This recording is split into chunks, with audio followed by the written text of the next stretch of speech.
have expanded, and I think they also realize that not all czars are created equal. So what we have is a way to address this situation. I have a piece of legislation that we are introducing today, and it has over 100 original co-sponsors on this bill. The bill will call for immediate transparency. It will request that the White House report to us on the czars, their positions, who has been vetted, who is not. Then it also calls for Congress to hold hearings on this process that has been carried forth. Now, here's a great example for you. This is the application that anyone that is going through Senate confirmation has to fill out for the Senate Armed Services Committee. It is intrusive, it is lengthy, it details a lot of information about who you are, where you've been, what your conflicts of interest would be. It is what is required of someone that is going to go through the vetting process to handle the public trust. We think that all czars should be required to display that type transparency. As I said, my resolution, which is a sense of Congress resolution, calls for immediate action, for a report, and for hearings. You're going to hear more about Congressman Kingston's resolution, which is the long-term accountability component of that process. And we have another process, another bill, which Congressman Scalise is going to speak to you about, which would be the sunsetting for all the czar positions. Well, thank you, Marcia, and thank you, Jack, for your leadership on this issue. I think all of us, you can tell, have had really serious concerns about this increasing trend of more czars being appointed, people that don't have the accountability and the transparency that, in fact, President Obama promised when he was running as a candidate to provide. So what we're trying to do is shine the light on the fact that you've got this large number of people who are heading up agencies, who are assuming titles and positions that, in essence, have some, excuse me, some of the powers of a cabinet secretary. The difference is none of these people went through the formal vetting process that's involved in Senate confirmation, which is a clear violation of the U.S. Constitution. And we think this issue needs to be addressed. What I've filed is H.R. 3569, which is called the SAC Act. This bill would sunset all czars effective December 31st of this year. Now, it still provides the process if somebody actually went through that vetting process, was confirmed by the Senate, then they would be able to retain their position. But for those people who circumvented the transparent process that's involved in Senate confirmation, they would be sunsetted. And I think the American people have asked for and deserve that kind of accountability from government. People are very concerned as they see this alarming trend in an increased number of people, over 30 by most accounts, appointed by this president in positions of extreme power, who have broad, wide-ranging powers without the accountability that comes with a Senate confirmation process.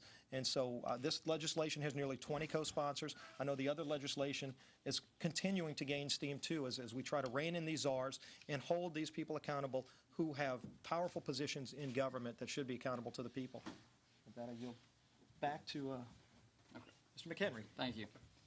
Thank you, Steve, and thank you, Jack, for your leadership. I'm Congressman Patrick McHenry from North Carolina's 10th Congressional District. As a member of the Oversight and Government Reform Committee, I've asked the chairman, Towns, to require all the czars within the Obama administration to testify. Now, there's a certain amount of controversy about how many czars there actually are. There have been accounts of 30 and 40 and various numbers around there of the administration. The administration has not released these numbers.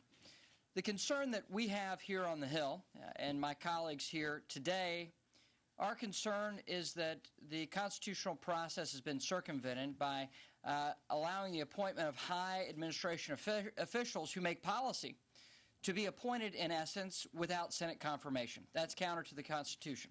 One of two things is happening here. Either these czars have serious policy-making expertise and power, which would be counter to the Constitution, or they're simply figureheads, at which point they're collecting a salary for doing no work for the taxpayers. I think we need to have an open and transparent and constitutional process to appoint high administration officials. Furthermore, if you look at an example of Carol Browner, for instance, she is in essence acting as a super cabinet secretary because she is in charge of both the Energy Department and the EPA. So if you can see an example like that within the administration where a czar is in essence acting as a super cabinet secretary, it makes it very clear that they must go through the constitutional process of being confirmed by the Senate. Furthermore, it's not simply about Senate confirmation. It's about being accountable to the people. Van Jones was a perfect example of somebody who had not been vetted properly, and therefore a simple Google search, the administration would be able to find his extremist past. And it seems that they didn't even do that. That is sad, it's disappointing, and it raises questions about all the other czars within this administration. So that's why we're here today, to make the administration accountable, open, and transparent. Thank you. Thank you, and I thank my colleagues for bringing these important issues forward. Many of us just returned from our congressional districts where we had town hall meetings, and a lot of people focused on the issue that was being brought up was the health insurance plan. But I would tell you in many of my town halls, and I suspect my colleagues as well, is the issue of these czars came up. And why did it come up? Because these are unprecedented times in our country. The American people are seeing massive government intrusion in almost every area of their lives. They're seeing government take over banks, taking over auto companies. Now the government wants to take over their health insurance. And they see these czar positions being handed out like candy suckers, and they wonder what kind of accountability and transparency comes with these czars that this president ran on his campaign, saying we're going to be a very open, transparent administration. Yet these people show up, and we know very little about them. We know that they're getting pretty nice salaries, but we don't have any information about them, and they're not accountable to anybody. And so I applaud my colleagues. These efforts that are being brought forward today are not a cry from members of Congress. Folks, be really clear about what this is. This is a cry from the American people. They're kind of fed up with what they see going on, and they see this as another area of where more big government, less accountability, and they're concerned about it. And I applaud my colleagues for their efforts in this area.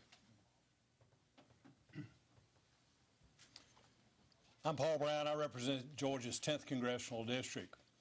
Constitution, Article 1, Section 1 says all legislative authority lies within the Congress of the United States. We have czars that establish in policy. They're not just advising the president, they're establishing policy and law. When we have justices and czars and executive orders that establish law outside of the Congress of the United States, these things are unconstitutional. They need to be reined in. And what we're doing is presenting bills that will hopefully open up this process, will shine the light of day and get some transparency. Congressman Neugebauer is exactly right. During my town hall meetings, I heard over and over again about the American public's fear of these czars. They are taking away freedom. They're doing things that are unconstitutional. We need to stop this process. We need to have an openness. We need to call the president to task, and we need to call these czars to task to make sure that at least we have some vetting in this process of establishing czars. And personally, I believe we need to stop the czar process. Republican and Democratic presidents alike have established czars. It's been unprecedented, the number that's been established in this administration. I believe it needs to stop. And I think the American people deserve it to stop. Well, those are the Republican Congress members talking about President Obama's czars. You know, the nutshell version of the czars is they go back, and many presidents have had them. Remember President Reagan and the drug czar, and President Nixon and the energy czar, and President Bush with his faith czar. The question these congressional members have is they've never seen as many czars in one administration. The count goes anywhere from 18 to 40. We really don't know the exact numbers because the exact numbers haven't been divulged. Shannon Bream is live for us in Washington. Shannon, any moment now, we're going to hear from the group we just heard from. But the question here remains is how many czars actually are there? That's a really good question. And this group has that question, and other Republicans that have reached out to the White House say they've got the same question. Congressman Darrell Issa and Lamar Smith also have sent a letter directly to Greg Craig, who is the counsel there for the president at the White House, and have said, we think they're somewhere in the 40s, but we think you have positions that could go into the 50s, maybe even 60s of these so-called czars. No one's really sure who you're calling a czar, how you classify them. Of course, we're well aware that the White House is in essentially very excited about these folks being called czars and how they're being classified. But those two congressmen sent that letter specifically saying, we want you to tell us who's a czar, how many there are. We need their work history. We need all kinds of details about them, because basically nobody really knows. And you heard that mentioned at this press conference as well. A lot of folks are in the dark. And you also heard, of course, Van Jones' name mentioned. They jumped on that. Van Jones, of course, the former Green czar. And their complaint was, Shannon, that these people are just not being vetted properly. They're not going through Senate confirmation. So pretty much you can name anybody to anything. Exactly. They say he is a prime example of someone they have a grave concern about. They say there are a lot of these people who are taking top policy positions, and I believe the quote was, we're worried that some of these people have positions that are, quote, counter to the very core of our democracy. They cite Van Jones. They say, listen, he was someone who at one point was a self-described communist. Google him, do something. Why would he ever be allowed to slip into one of these positions without a Senate confirmation, without any kind of hearings, without that thorough background check or questionnaires that you would expect people to fill out? He is going to definitely be the poster child for this movement, as they say, that they need to know a lot more about these folks. And we'll hear a lot more about it. Shannon Bream live for us on Capitol Hill. Shannon, thank you.